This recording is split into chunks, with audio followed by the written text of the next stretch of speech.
अस्सलाम वालेकुम, आप देख रहे हैं दोपहर की खबर और मैं हूं आयशा एहतशाम। नए साल के आगाज में मुल्की सियासी मंजरनामा तेजी से तब्दील होता हुआ नजर आ रहा है। पार्लियामान में एंट्री होने जा रही है कुछ बड़े किरदारों की। जरदारी बिलावल बाप बेटा जोड़ी नवाज हुकूमत के लिए कितना बड़ा चैलेंज बनकर आएंगे। पनामा केस पर वज़ीर आज़म की छुट्टी होगी या नहीं और पीटीआई भी सड़कों पर आएगी या नहीं, सियासी हालात क्या नया मोड़ लेंगे, इसी पर आज हम बात करेंगे। मेहमानों से आपका तारुफ में कराते चलूं। सीनियर रहनुमा पीटीआई शाह महमूद कुरैशी साहब लाहौर से हमारे साथ तशरीफ रखते हैं। इसके अलावा नवाब अली वस्तान साहब पाकिस्तान पीपल्स पार्टी से हमें ज्वाइन कर रहे हैं और डॉक्टर रमेश कुमार साहब नून लीग की नुमाइंदगी करेंगे। सलीम साफी साहब सीनियर तजज़ियाकार हैं, वो भी हमें प्रोग्राम में ज्वाइन करेंगे। सबसे पहले शाह महमूद कुरैशी साहब, आपकी तरफ में आना चाहूँगी। जरदारी और बिलावल साहब की जो आमद है, ये जाहिर किया जा रहा है कि शायद एक टफ ऑपोजिशन के तौर पर उनकी आमद होगी और वो ऑपोजिशन का किरदार निभाते हुए हुकूमत को एक टफ टाइम देने के लिए आ रहे हैं। तो क्या समझते हैं, पीटीआई क्या समझती है, ऑपोजिशन यानी आपके हाथ मजबूत होंगे या फिर हुकूमत को मजबूत करने आ रहे हैं दोनों? देखिए, पहली बात तो ये है कि जो जरदारी साहब ने और बिलावल ने फैसला किया है, ये उनका हक है। वो पार्लियामान में जाना चाहते हैं, उनका इस्तेहकाक है, जा सकते हैं, हमें इस पर क्या एतराज़ हो सकता है। लेकिन मैं एक अर्ज़ करना चाहूँगा, 27 तारीख पर पूरी कौम की नज़रें लगी हुई थी और लोग समझ रहे थे कोई बड़ा फैसला होगा। 27 के बाद मुझे क्लैरिटी दिखाई नहीं दी, मुझे कन्फ्यूजन जिसे कहते हैं ना, मल्टीप्लाई किया कन्फ्यूजन ने। मिसाल के तौर पर बिलावल और जरदारी साहब गरजे बहुत, बरसे नहीं। तो हुआ क्या शाह साहब? कुछ यही तो हुआ ना कि कुछ नहीं हुआ, कि कुछ नहीं हुआ। ऐसा पसे पर्दा क्या हो गया कि सामने कुछ नहीं हुआ? देखिए, अर्ज ये है, अब ये तो देखिए बहुत से पीपल्स पार्टी के जो हिमायती हैं, हमदर्द हैं, वो भी शशोपंज में है कि ये इतना बड़ा जो फैसला होना था और जो एक तहरीक का आगाज होना था, उसमें रुकावट बनी तो क्या बनी। ठीक है, अब ये पहले भी एक सोच चल रही थी कि एक बिलावल की सोच चल रही है और एक कुछ रिकन्सिलिएशन की सोच चल रही है। लेकिन कल देखा कि रिकन्सिलिएशन की सोच हावी हो गई और बिलावल को जिसे कहते हैं ना, गुजारा करना पड़ रहा है। अब बहुत से लोग क्या सराहियां कर रहे हैं। मौलाना फजल रहमान का आपने जिक्र किया कि उनको एक टास्क दे दिया गया है। मौलाना फजल रहमान के ताल्लुकात जहां हैं और ताने बाने जहां मिलते हैं, किसी से पोशीदा नहीं है, नंबर 1। नंबर 2, ये भी कहा जा रहा है, अब अफवाहें, मैं इस पर मैं अहमियत नहीं देता। बाजार में जो गप चल रही है वो ये है कि अनकरीब अब आप डॉक्टर आसिम का रिलीफ भी देखेंगे। अनकरीब अयान अली का ECL का मसला भी हल। शाह साहब, आप कह रहे हैं कि डील हुई है कोई? देखिए, मैं नहीं कह रहा, मुझे मुसद्दका इतला नहीं है। मैं अर्ज कर रहा हूं जो बाजार में बात हो रही है, जो विस्पर्स हो रहे हैं, जो विस्परिंग कैंपेन चल रही है, लोग ये तासुर ले रहे हैं। क्योंकि देखिए, बिलावल ने बड़ा वाजे कहा था, ये मेरे 4 नुकात हैं और अगर इन 4 नुकात पर हुकूमत ने कोई मुझे डेडलाइन में दी है और अगर हुकूमत ने फैसला ना किया तो फिर इनको लग पता जाएगा, ये उनके अल्फाज हैं। लेकिन हुआ कुछ नहीं ना। उन्होंने कहा कि मैं अब पूरे मुल्क का दौरा करूंगा। वो तो अवामी राब्ता है ना, दौरे आप करेंगे, करें, वो आपका हक है, जरूर कीजिए। लेकिन वो तो एक अवामी राब्ता मुहिम होगी, उस पर हुकूमत की सेहत पर कोई असर नहीं पड़ने लगा। और लग रहा ये है कि पीपल्स पार्टी ने ऐवान में रहने का फैसला, तो पहले भी थी ऐवान में, ऐवान में जाने का फैसला किया है, मैदान में उतरने का फैसला मौखर कर दिया है। ख्याल ये था कि सीसी में कोई बात होगी, लेकिन सीसी में भी कोई बात नहीं आई। सही, ठीक है। नवाब अली वसान साहब, ये जो बिलावल साहब ने कहा था कि लग पता जाएगा, उसके पता लगने में क्या अभी कुछ वक्त बाकी है? क्योंकि सब लोग तो यही एक्सपेक्ट कर रहे थे, जितनी बलंदोबांग दावे किए जा रहे थे कि आप 27 दिसंबर को कोई हतमी ऐलान कर देने वाले हैं, तो ऐसी तो कोई बात सामने नहीं आई। देखें, बिस्मिल्लाहिर्रहमानिर्रहीम, सबसे पहले कि वो लीडर हैं आसिफ साहब और बिलावल भुट्टो जरदारी साहब चेयरमैन हैं पार्टी के, नहीं वो लड़ सकते हैं, उनका हक भी बनता है, राइट भी है, कहीं से भी किसी को भी खाली करा के लड़ सकते हैं। बाकी मसला ये है कि हमने देखें, ये मौलाना की बात चली, फजल रहमान की, एज सच अभी तक हमें मालूम नहीं है कि मौलाना की कोई ये बनी है कमेटी या वो बातें हो रही हैं। हमने ये जरूर बनाई है कमेटी जो पनामा लीग पे है, जो 4 मुतालबात हैं, उनकी कमेटी हमारी तरफ से बनी है। क्या है वो कमेटी नवाब साहब, क्या है वो कमेटी? नहीं नहीं नहीं नहीं, हमारा देखें, हम उधर अभी तक अटल हैं। ये नहीं है कि हमने को जो ऐलान करना था वो कर दिया, खत्म कर दिया, नहीं वो नहीं है। अभी हम कायम हैं। आप देखेंगे नवाब साहब, क्या कमेटी जरा वजाहत कर देंगे, कमेटी क्या बनाई आपने? तारीख हम देंगे। तारीख अब हफ्ते 10 दिन में वो आएगी। तारीख वो है हमारे दिन में। सीसी में जो मीटिंगें हुई हैं हमारी, सीसी में जो पूरा फैसला हुआ है कि क्या हो क्या रहा है, अगर फिर उंगलियां उठती हैं कि कोई डील हो रही है आपके दोनों के बीच में, मौलाना साहब को टास्क भी दे दिया गया, आप लोग वेट कर रहे हैं कि शायद आज जो आपकी मुतालबात है वो पूरे कर दिए। बाजार में ये गप भी चल रही है कि डार साहब के साथ बात हुई, फिर 1-2 घंटे का वक्फा हुआ और फिर उन्होंने दोबारा कॉल की और फिर तसल्ली दी गई। अच्छा, आशिया साहबा, ऐसी कोई बात नहीं हुई है अभी तक। हमारी तरफ से कमेटी बनी थी जो पार्टी ने चेयरमैन बिलावल भुट्टो जरदारी साहब ने बनाई थी। देखें, गवर्नमेंट तो कोशिश कर रही है डायलॉग करें, कमेटी में कौन है? उस कमेटी में कौन है? वज़ीर आज़म ने भी किया था। देखें कमेटी में कौन है भाई? नहीं सही, कौन है शाह साहब कह रहे हैं कि उस कमेटी में कौन है? कौन? वजीर आजम है यूसुफ गिलानी साहब। यार वो करप्शन पे बात करेगा, करप्शन के खिलाफ गिलानी बात करेगा। खुदा के लिए यार वसान, प्लीज मेरे भाई, खुदा के लिए गिलानी को बिठाएंगे। कायरा ठीक है, कायरा ठीक है, देखें, पर गिलानी को बिठा रहे हो, करप्शन के खिलाफ बात करेगा, गिलानी बात करेगा। खुदा के लिए पूरा पंजाब आपका मजाक उड़ाएगा। अगर गिलानी आपका मुकदमा लड़ेगा करप्शन के खिलाफ, पूरे मुल्क में मजाक उड़ जाएगा। बहुत सारे 5 की कमेटी बनी थी। हाँ। नहीं देखें, और नाम बताइए ना, नाम बताइए। पार्टी है जो भी फैसला करेंगे। देखें, आपका कोई हक नहीं बनता है शामून साहब, आप बुजुर्ग हैं, बड़े हैं, आपका कोई इस पे हक नहीं। हक आपका है, मैं सिर्फ आपको अर्ज कर रहा हूं कि गिलानी करप्शन के खिलाफ बात करेगा तो लोग मजाक उड़ाएंगे। देखें, ये तो आपके फायदे के लिए बात कर रहे हैं ना शाह साहब। मजाक, देखिए, वो हमारी पार्टी का है कि वो हम कह सकते हैं, बना सकते हैं। देखिए, ये नहीं है कि नवाज को हमने आजाद कर दिया कि बस अभी जो 4 ये देखें, अभी वक्त साबित करेगा। हम पार्लियामेंट के भी सियासत करेंगे, सड़कों भी करेंगे और इनको बताएंगे। अब जब हम निकलेंगे ना, वो आखिरी हमारा राउंड होगा। ये नहीं होगा कि हम पीछे हटेंगे या बस हम चाहते हैं कि ऐसा राउंड जो सीसी में मीटिंग हुई थी, ऐसा राउंड हो जो वो आखिरी हद तक जाए और पीछे न हटे, जो और पार्टियों के पीछे हटे हैं। हम पीछे हटने वाले में नहीं है, आगे बढ़ेंगे और पार्टी ने यह फैसला कर लिया है। रमेश कुमार साहब, ये जो वज़ीर आज़म की तरफ से पॉइंट किया गया मौलाना साहब को, आखिर कौन सी ऐसी ऑफर्स जो हैं वो मौलाना साहब लेकर जाएंगे पीपल्स पार्टी की तरफ कि वो एहतजाज की तरफ नहीं जाएं? आखिर किन पॉइंट्स पर बात होगी? कुछ तो कहा होगा, कोई तो इंस्ट्रक्शंस दी होंगी पीएम ने मौलाना साहब को। आयशा साहब, पहले तो मेरी रिक्वेस्ट ये होगी कि मेरी आदत है कि मैं आराम से सुनता हूँ, मेरे बीच में कोई बोले नहीं। चले। और मैं अब सारी आपको तफसील बताता हूँ। पहली चीज़ तो ये कि सियासी जो भी पॉलिटिकल पार्टीज होती हैं, बीच में अगर कोई मीडिएटर होके बात करता है और तो उसमें कोई हर्ज नहीं होता। मगर जो शाह महमूद साहब हमारे बड़े हैं और शाह महमूद साहब ने जो बात की कि कोई डील वगैरह, मैं समझता हूँ हमारी कोई ऐसी जो भी अफवाहें हैं गलत है। नहीं डॉक्टर आसिम के हवाले से, नहीं अयान अली के हवाले से ऐसी कोई डील हमारी नहीं हुई है इनके साथ। हर आदमी अपने पोटेंशियल के साथ और अपनी सियासी सोच के साथ डिसीजन करती है और पोटेंशियल भी देखती है कि हमारा पोटेंशियल अवाम के अंदर कितना है और सियासी सोच भी देखती है, क्योंकि आसिफ साहब एक मने हुए सियासतदान हैं और उन्होंने सारी चीज़ों को देखते हुए उनको डिसीजन करना होता है कि जो हमारी डिमांड्स हैं उन डिमांड्स के लिए हम कितनी हद तक जो है वो आगे जा सकते हैं। वो सियासी जंग उन्होंने जो बात की है कि हम पार्लियामेंट में आके बात करेंगे, मैं समझता हूँ अगर सीनियर पॉलिटिशियन का वहाँ पे आना और एक पॉलिटिकल पार्टी के हेड का असेंबली के अंदर आना, इसी असेंबली में जिस असेंबली को पीटीआई ने क्वेश्चन मार्क किया है उसी असेंबली के अंदर आना, ये बहुत एक खुशाइंदा बात है। जमहूरियत की इसमें खूबसूरती है और सियासी जंगें हमेशा पार्लियामेंट के अंदर ही की जाती है। जो भी टाक होंगी वो वहां पे होंगी। अगर बीच में कोई मौलाना फजल रहमान हो या सिराजुल हक हो या कोई भी और पॉलिटिकल पार्टी अगर बीच में बैठ के अगर बात करती, क्योंकि हुकूमत कोई न एहतजाज से फर्क और कोई नहीं पड़ता, ये फर्क पड़ता है कि गवर्नेंस डिस्टर्ब होती है। जब गवर्नेंस डिस्टर्ब होती है, हमारा इस वक्त टारगेट है कि हम अपने मैनिफेस्टो को कंप्लीट करें। हमारा टारगेट 2018 की इलेक्शन है, हमारा टारगेट कि हमने जो लोगों के साथ अवाम के साथ जो वायदे किए हैं वो वायदे हमें पूरे करने हैं। तो क्या हमारी मौलाना साहब टारगेट हमारी बहुत सारी बातें करेंगे जाके कि हुकूमत का तो ये टारगेट है तो प्लीज आप मान जाइए, या फिर उनके मतलब की भी कोई बात करेंगे? नहीं नहीं नहीं, तो क्या जो अपोजिशन की अपोजिशन करवाएंगे?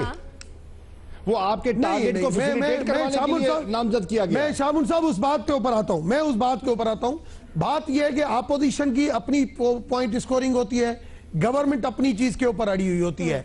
होता यह है कि बीच में अगर कोई मीडिएटर जिस भी पॉलिटिकल पार्टी का हेड हो या और कोई सिविल एक्टिविस्ट कोई भी हो, जिसकी दोनों पार्टी के अंदर अगर से होती है, वो अगर दोनों के बीच में एक मीडिएटर तो बात करता है कि भाई इन डिमांड, ये आपकी डिमांड सही है, ये आपकी डिमांड गलत है, जो दोनों को कह सकता है कि फिर उधर अन्ना नहीं आती है। आज अगर पीपुल्स पार्टी ऐसी कोई बात करती है कि भाई आप ये फॉरेन मिनिस्टर लगाओ, हम कहते हैं कि हमारा एडवाइजर फॉरेन मिनिस्टर है, वो इतनी फॉरेन पॉलिसी बेहतर तरीके से लगा रहा है, चला रहा है। तो ये जो पॉइंट, बस उन्हीं 4 मुतालबात के ऊपर बात होगी। सलीम साफी साहब वापस आऊंगी मैं आपकी तरफ। सलीम साफी 4 मुतालबात जो भी है, और भी जो भी जगह पीटीआई भी जो तहरीक चला रही है, होना तो ये चाहिए कि सुप्रीम कोर्ट में जो गए हुए। साफी साहब से उनका पॉइंट ऑफ व्यू लेना चाहूंगी। सलीम साफी साहब, अब सरप्राइज भी दिया और भी बड़ी बातें की गई, लेकिन एक अहम बात जो जरदारी साहब ने की है वो ये की कि ये इलेक्शन नहीं जीते फिर भी हुकूमत दी। अब अगर डील की बात की जाती है या पीटीआई ये उंगली उठाती है कि ये दोनों जो सी हैं बारी की गेम खेलती हैं, पहले तुम्हारी हुकूमत फिर हमारी हुकूमत, तो फिर ये इनकार करते हैं। लेकिन ये जरदारी साहब क्या बात कह गए हैं कि नहीं जीते थे इलेक्शन फिर भी हुकूमत दी, यानी जरदारी साहब ने हुकूमत दी। नहीं, देखें, मेरे ख्याल में सरप्राइज का एलिमेंट कोई नहीं है।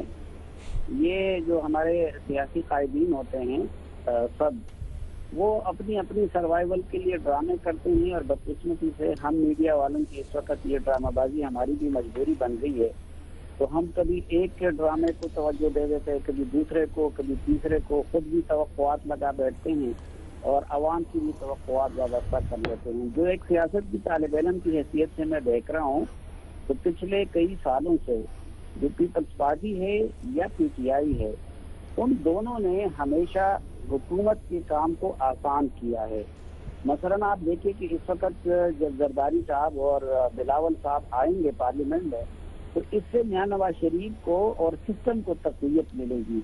इसी तरह आप देखें कि पीटीआई ने ये खिदमत की हुकूमत की पिछले सालों में कि जो गवर्नेंस है इस वक्त, और जिसमें करप्शन भी पीक पे है, जिसमें छोटे सूबों का इस्तेहसाल भी पीक पे है, इस हुकूमत की गवर्नेंस को कभी एक वक्त के लिए भी हमने डिबेटेबल नहीं बनाया, बल्कि पहले 4 हल्कों का ड्रामा, फिर पार्लियामेंट से इस्तीफे, और फिर जब वही पीटीआई के लोग सर झुका के पार्लियामेंट में वापस आ गए, तो उससे उस पार्लियामेंट की वक़्त और क्रेडिबिलिटी और भी बढ़ गई और इन लोगों की मॉरल पोजीशन खराब हो गई। तो मैं समझता हूँ कि इन दोनों में से कोई भी हुकूमत को टफ टाइम नहीं दे सकता। देखिए, जमहूरी बुनियादों से देंगे कि नवाज शरीफ हुकूमत का ये इक़दाम जमहूरियत के खिलाफ है, तो क्या पीपल्स पार्टी के अंदर कोई जमहूरियत है? क्या पीटीआई के अंदर कोई जमहूरियत है? वहाँ पे जरदारी साहब हाकिम हैं, बाकी सब जो है वो ताबेदारी कर रहे हैं। पीटीआई में इमरान खान साहब हाकिम हैं, बाकी सब ताबेदारी कर रहे हैं। मुस्लिम लीग नून में नवाज शरीफ साहब हाकिम हैं, बाकी सब ताबेदारी कर रहे हैं। तो एक तो ये कि किसी भी बुनियाद पे, अच्छा फिर जिस तरह अभी पहले बात हो रही थी, बिल्कुल ठीक है कि क्या गिलानी साहब करप्शन के खिलाफ आवाज उठाएंगे, तो यही दूसरा भी मामला है कि क्या परवेज खटक साहब करप्शन पे टफ टाइम देंगे या जहांगीर शरीफ साहब क्या टफ टाइम दे सकते हैं। इस वक्त आप देखें तो नवाज शरीफ की जमात में उनके गिर्द भी वहाँ इस्टेब्लिशमेंट के लोग भी बैठेंगे, एंटी इस्टेब्लिशमेंट भी बैठेंगे, पीपल्स पार्टी में भी हर तरह के एलिमेंट बैठे हुए हैं। खान साहब के गिर्द भी इस वक्त कोई इमरान खान नवाज शरीफ साहब से मिला हुआ है, किसी की हमदर्दी वो उसके साथ है। तो मेरे ख्याल में ये वक्त गुजरता जाएगा। इसी तरह नवाज शरीफ साहब के लिए 2 जगहों से खतरा हो सकता है, एक जुडिशरी से, लेकिन वो भी हुकूमत के लिए नहीं, वो सिर्फ प्राइम मिनिस्टर के लिए, जिस तरह गिलानी साहब चेंज हो गए। दूसरा जो खतरा था एम्पायर वगैरह का, वो वक्ती तौर पर टल गया है। इसीलिए जिनका पीटीआई वगैरह का अगर उस पर तकिया था, तो अब उनको भी अपनी स्ट्रेटेजी समझ नहीं आ रही है। कुछ इंपॉर्टेंट पॉइंट सलीम साफी साहब ने उठाए हैं, वो वापस आकर दीगर मेहमानों से उसका जवाब देते हैं। छोटा सा ब्रेक लेंगे, दोपहर की खबर के साथ रही है।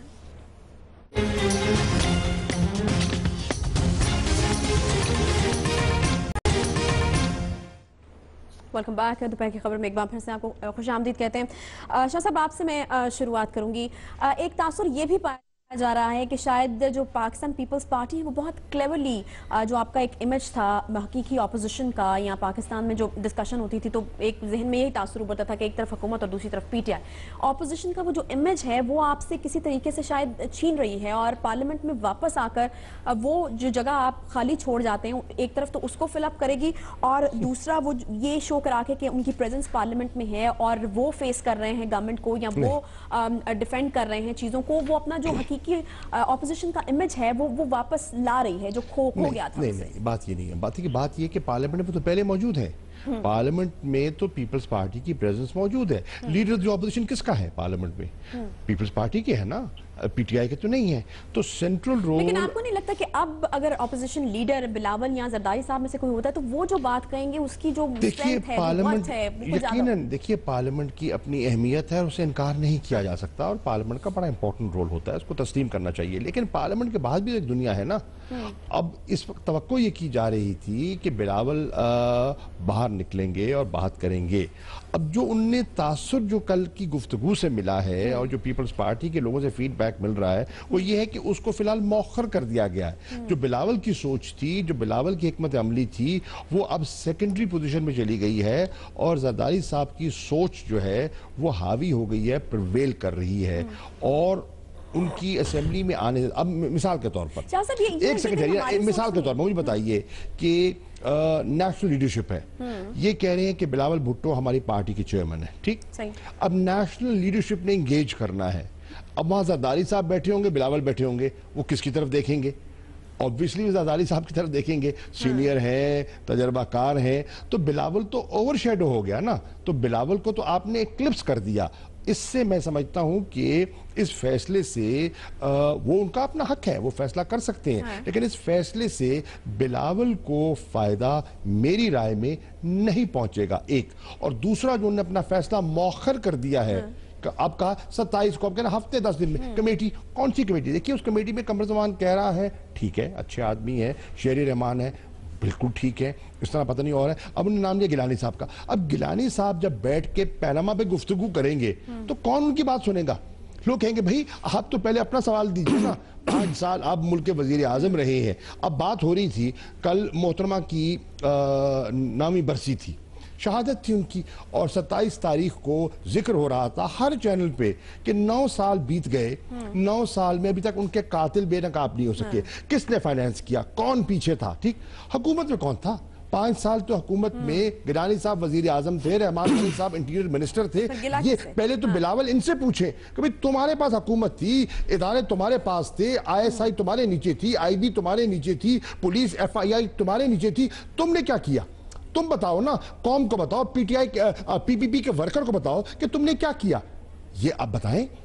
ये खामोश बैठे हैं और अब फिर आ रहे हैं। सही, ठीक है। नवाब अली वसान साहब, ये बिल्कुल ये जो पॉइंट उठाया है शाह साहब ने, ये बहुत वैलिड पॉइंट है। अक्सर बिलावल हमें ये गिला करते हुए नजर आते हैं, तो आखिर वो गिला करते किससे हैं? क्योंकि उसके फौरन बाद तो 5 साल के लिए पाकिस्तान पीपल्स पार्टी की हुकूमत आ गई थी, तो फिर आखिरकार गिला किया किससे जाता है? देखें, गिलानी शाह साहब बादशाह आदमी है। जिस तरीके से देखें, शाह साहब हमें न समझाएं, अपने पीटीआई को देखें, जो उनकी लीडरशिप है उनको देखें, और उनकी नीचे जो तंजीम है उनको देखें। हम, हमारी पार्टी है, आपको पता है, जावेद हाशिमी, नहीं मैं आ रहा हूं, जावेद हाशिमी जैसे लोग वो ही मान रहे हैं आसिफ अली जरदारी साहब को, बिलावल भुट्टो को। मैं आ रहा हूं। आप अगर करप्शन का इल्जाम आपके परवेज खटक के ऊपर है, आप उनको हटा दो, चलाएं, केस चलाएं, आप ऊपर है, उनको ले जाए, नैब कार्रवाई करे, नैब कार्रवाई करे ना। वसान साहब, नैब किसकी है? नैब में कौन चेयरमैन है? नैब में तो आपका पसंदीदा चेयरमैन बैठा है ना। आप परवेज खटक के खिलाफ कार्रवाई करें, आप कार्रवाई करें ना भैया। रखा है आपके हेड पार्टी के जो है उनने रखा। नहीं, बिल्कुल नहीं। लीडर ऑफ द हाउस और लीडर, कानून देखिए, आइन क्या कहता है? आइन कहता है leader of the house, leader of the opposition करता है। आप कार्रवाई करें, अगर परवेज खटक के खिलाफ आपके पास ठोस सबूत है, कार्रवाई कीजिए, नैब आपके पास है।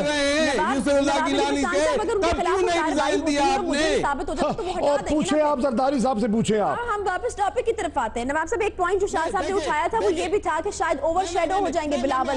मैं उस पर जानना चाह रही हूँ कि उस चीज को आप किस तरह से कंट्रोल करेंगे? आशा साहबा, ये भी तो मिनिस्टर रहे हैं यूसुफ गिलानी के, तो तब क्यों नहीं रिजाइन दिया? रिजाइन दिया, वजारत से भी छोड़ा और नेशनल असेंबली सीट भी छोड़ी, और कहा भी था कि खुदारा इनको कहो हाथ हल्का करे, पार्टी का भट्ठा बिठा दिया इन्होंने पार्टी का जनाजा निकाल दिया। गिलानी साहब की कारकर्दगी ने पार्टी का जनाजा निकाल दिया। आपका कारकुन, आप पंजाब के कारकुन से तो पूछो तो सही ना। तो ये भी पता चल जाएगा कि अपोजिशन क्या होती है, अपोजिशन कैसे। अरे भाई, पंजाब के कारकुन से पूछो, पंजाब के कारकुन से पूछो कि पीपल्स पार्टी की ये नौबत कौन लेकर आया है। आपको शाह साहब, आपको डर है कि आसिफ साहब आएंगे, बिलावल साहब आएंगे? कोई डर नहीं है भैया, कोई डर नहीं है। जब आप इक़्तिदार में थे तब डर नहीं था, अब काय का डर है? आ रहे नवाब साहब आइए, शौक से आइए, जवाब दे दीजिए। खुल के आए करे 15-20 दिन का इंशाअल्लाह। हम तो वेलकम करेंगे, हम आपको वेलकम करेंगे। अगर आप मैदान में आएंगे वेलकम करेंगे, मुंतजिर होंगे। वो भी आ रहे हैं, आएंगे, फिर आप देखेंगे कि क्या होता है इंशाअल्लाह। हुकूमत को क्या क्या आपने किया है, और मोहतरमा की जो बात की है, हमने भी उस पे पूरा हमने प्लान बनाया हुआ है। हम देख रहे हैं उन सिचुएशन को, जो इन्वॉल्व थे। अभी कुछ इन्वॉल्व ऐसे बंदे हैं कि जो मुल्क से छोड़ के चले गए, इंशाल्लाह वो भी आएगा वक्त, उनसे भी हिसाब लिया जाएगा। ठीक है, 9 साल हो गए। ठीक है डॉक्टर साहब, आपकी तरफ आती हूँ। जब इस तरह की सिचुएशन हो जाती होगी पीपल्स पार्टी और पीटीआई के बीच में, तो ये तो खुशाइन बात नहीं होती आप लोगों के लिए या हुकूमत के लिए कि यही तो प्लान था, आसान हो गई है। यही तो चाहते हैं। अच्छा, मैं शाह साहब एक मिनट, पहली चीज तो ये कि मैं तो इस ऐसी गुफ्तगू के की जो ना वो खिलाफ हूँ बहुत। मुझे भी अब इतना अरसा हो गया है। मैं तो ये चाह रहा हूँ, चाहे पार्लियामेंट हो, चाहे हम बाहर बैठ के, चाहे टीवी के ऊपर भी बात करें, कि कम से कम अपना मौक़िफ़ जो है वो क्लियर होना चाहिए। हम करप्शन की बात करते हैं कि भाई करप्शन, और कम से कम जो आदमी दूसरे के ऊपर इल्ज़ाम लगाए तो उसके अंदर भी सहप होनी चाहिए कि वो भी सुने। बात शाह मोहम्मद साहब की बात में भी वजन है, नवाब साहब की बात में भी वजन है, मगर मैं इन बातों से फायदा उठाऊं ये मेरी सोच नहीं है। मेरी सोच ये है कि जो भी गलत हो, चाहे मेरी पार्टी में गलत हो, चाहे पीटीआई में गलत हो, चाहे पीपुल्स पार्टी में गलत हो, जिस भी पॉलिटिकल पार्टी के अंदर या जिस भी गवर्नमेंट के अंदर बंदे गलत हो, हम सारे पार्लियामेंटेरियंस का फर्ज ये है कि हम गलत को गलत कहें, सही को सही कहें।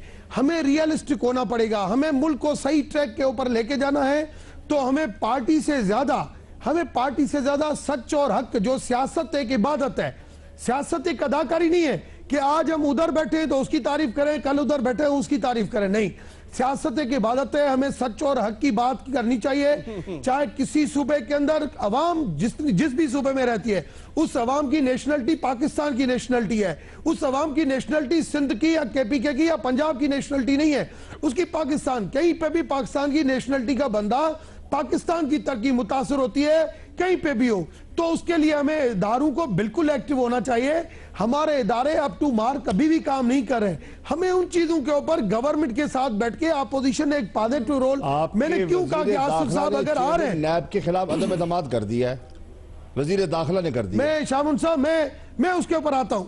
मुझे आपके लिए, देखें, आप हमारे लिए बहुत असास हैं। आपके मेरे पास, मेरे हल्के में थरपारकर के अंदर इतने बड़े खलीफे हैं, मतलब आपके बहुत सारे लोग हैं। इस वजह से मुझे आपकी कदर है, मैं आपकी क्रेडिबिलिटी का भी बिल्कुल मुताबिक, मगर मैं ये चाह रहा हूं कि कम से कम आसिफ साहब अगर आ रहे हैं, माजी में बहुत सारे लोगों ने बहुत सारे गलतियां की हैं, एक मने हुए सियासतदान आ रहे हैं, तो अब मिलके इसी पार्लियामेंट के थ्रू ये धरनों की सियासत जो है ना वो अब नहीं चलेगी। ये आपने भी 3.5 साल देखा और मैं आपकी तायद करता हूं कि आपने कभी भी इमरान खान के धरनों की सियासत को आपने पार्टी डिसिप्लिन की खातिर आपने लब्बेक कहा, मगर आपने हमें भी अंदर नहीं पता चलता था कि आपने पार्लियामेंटी सियासत को अहमियत दी, आपने पार्लियामेंटी सियासत को अहमियत दी, आपने धरनों की सियासत को अहमियत नहीं दी।